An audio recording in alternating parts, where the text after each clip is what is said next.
Hello guys, Mark here, also known as Beatboop, and welcome back to the channel. Now, in today's video, I'm just going to be discussing my feelings on the Project Cars 3 announcement. Now, if you haven't seen it yet, Project Cars 3 was announced and a trailer was revealed, and I just have to say, it has me concerned not only for the game, but the future of sim racing on console. It does not look good. In the trailer, it looks very arcadey. There was one scene where the Mercedes shown in the trailer, the rims was being changed, and that alludes to some sort of customization to the cars, and the entire thing just looks quite arcadey. I've seen people say it looks like a hybrid between Need for Speed Shift and Drive Club, and I'm hearing some news articles say it's a spiritual successor to the Need for Speed Shift franchise. Now this has me very worried, not only for the game, but like I said earlier, for sim racing in general on the console. This year we might just lose a sim racing title on the console, and I don't think we can afford to do that. On the console, we only really have 4 sim racing games. Even if you can you count F1 2019 or 2020 as a sim game? I know you can count Assetto Corsa one, but we only, without Project Cars 2, we only have 3-4 sim games. And I believe we've just lost a good sim. It was a good starting sim, and in Project Cars 2, the track selection and cars were amazing, but the physics were good. Obviously, they were never the best, but they were good. They were getting to near simulation. They were on the starting end of the simulators. But this new one just looks very arcade, and again has me concerned for the future of sim racing on the console. We can't afford to lose a game. However, if it's a good arcade game, it's a good arcade game like Forza, I think it could be a good Forza rival.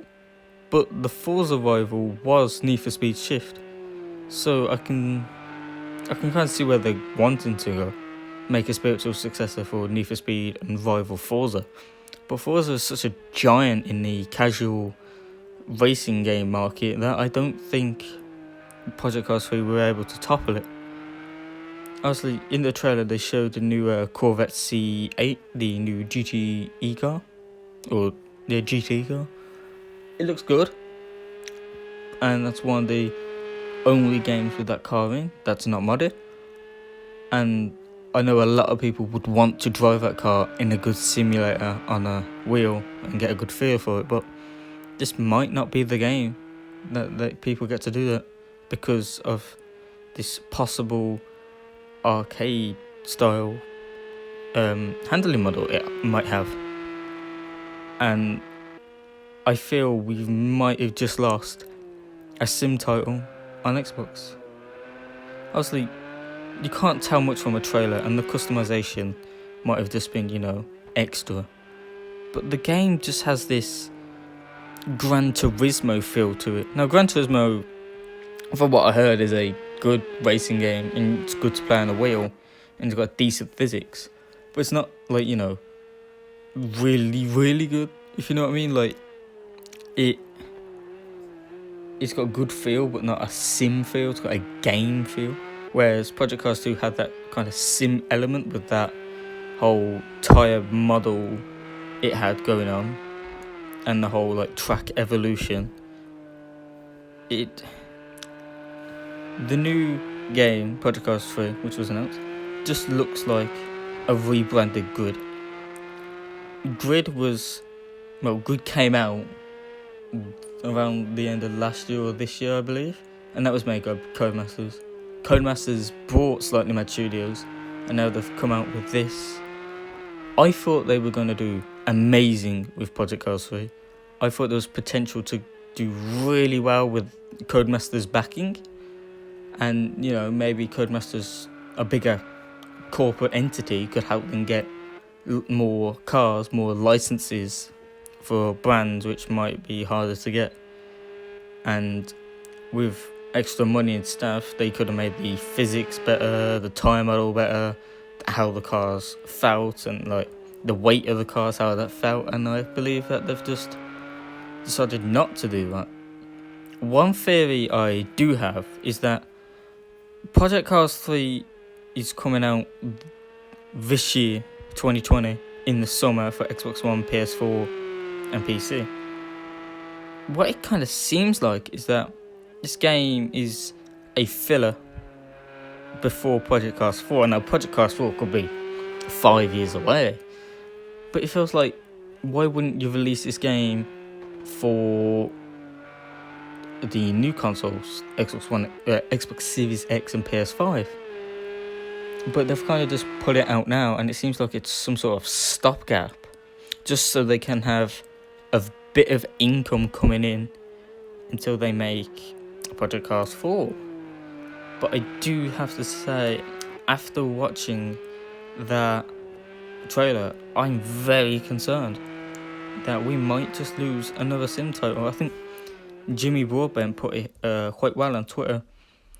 If it's a good if it's a good game and a good arcade game, then yeah, it could be fun. But we might have just lost another sim title, and the console can't afford that.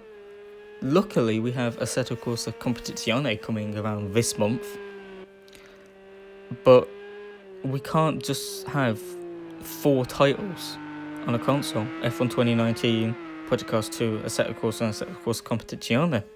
Also, we have the new consoles coming out at the end of the year, but the only game we know that's coming out for them is going to be F1 2020, with you can buy it now on the current console, and then you'll get it for free on the next gen. We don't know if Assetto Corsa's Competizione is going to be on there, and we don't know if Automobilista 2 may become available for console soon, because Automobilista 2 looks like Project Cars 3. Project Cars 3 just looks like Need for Speed Shift. I believe that Project Cars 3 might be the spiritual successor for the Need for Speed Shift franchise, and Automobilista 2, which uses the same game engine as Project Cars 2, I believe that's more likely to be the spiritual successor to Project Cars. Automobilista 2 is basically the real Project Cars 3, I feel. And yeah, I think we might have just lost that. Good. Well, anyway, guys, that's kind of me rambling on throughout that video. If you liked it, then press like. If you want to stick around for more sim racing content, then click subscribe, and I hope to see you in the future. Bye bye.